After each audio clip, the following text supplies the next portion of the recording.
Hello guys, it's Rhino and welcome to one more Rhino preview. Today I have here with me a very familiar game that I've covered before. It's Black Rose Wars, but it's the Rebirth and it just launched on Kickstarter. Black Rose Wars Rebirth is a standalone core game and it's basically the second chapter of the story of the Black Rose Wars. It can totally be mixed and played with the first chapter, which is the Black Rose Wars.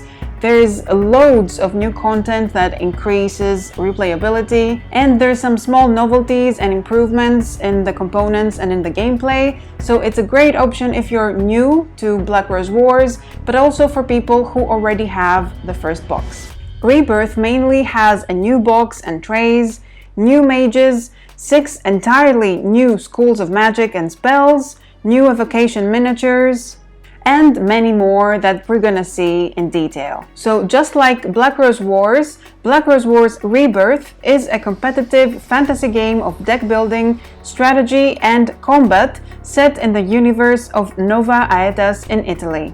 Each player is one of the powerful mages of the Black Rose Order and aspires to become the new Supreme Magister and acquire the mighty power of the Black Rose artifact and the Forgotten Magic. This new chapter of the game, the Rebirth, takes place 25 years after the first, and it takes us to an even darker era.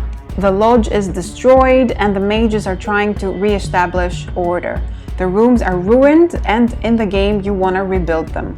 The magisters of the various schools have died or have chosen exile, but the Black Rose is still there. So the players as mages, they must fight, they want to fulfill the desires of the Black Rose, and they must gain strength with their spells. The mages have at their disposal 6 schools of magic, each one with its own strategy to crush their opponents and increase their power. You start with your personal spells, and by choosing one school of magic, and you take the suggested selection to start your grimoire of spells. During the game, you'll be able to get new spells from any of the schools of magic and build your own deck. Each spell has 2 sides, a light and a dark side. One of the main mechanics in the game is action planning. You select the spells you intend to use and in the order you want to use them, making sure you choose the side that you want, and you also prepare a quick spell that can be played regardless of the spell order. You also have 2 physical actions you can perform in a turn, like explore, fight, or command to activate your evocations. Players take turns in player order and they can do a maximum of 2 actions per turn. And where does the fighting and all the action take place? There is a modular arena of hexagons called rooms, each granting you a different ability you may use when you visit. One of the coolest things in the game are these slots, which you fill with instability cubes. When doing certain spells that allow you to, you can place a cube of your color.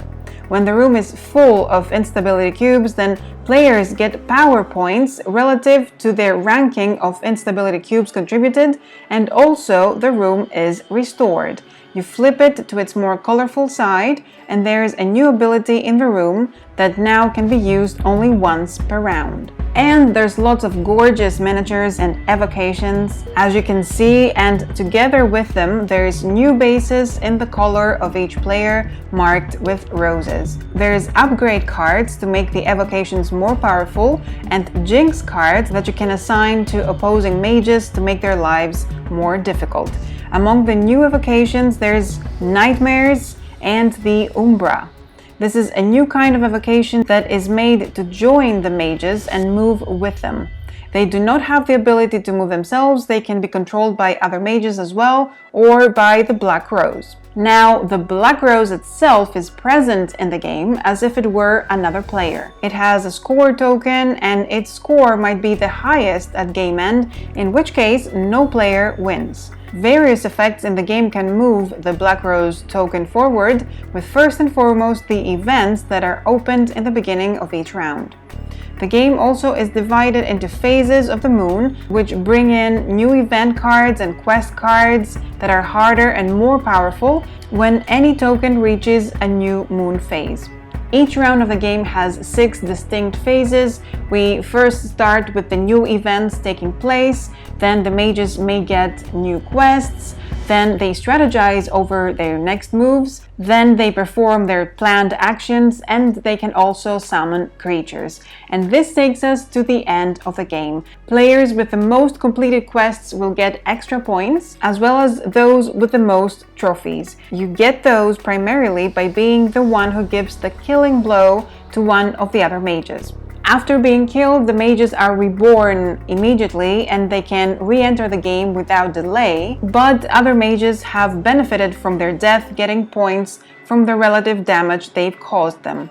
And that was Black Rose Wars Rebirth in a nutshell. There's going to be a few surprises during the campaign, like a free expansion for the early birds called Jukas, who is an iconic character from the Nova Edas universe. There's also other stuff and surprises I don't know about, so it's best to check out the Kickstarter campaign. I'll have the link to the Kickstarter page in the description below so you can see the full extent of what the game has to offer. Thanks so much for watching, guys, and I'll see you in the next video.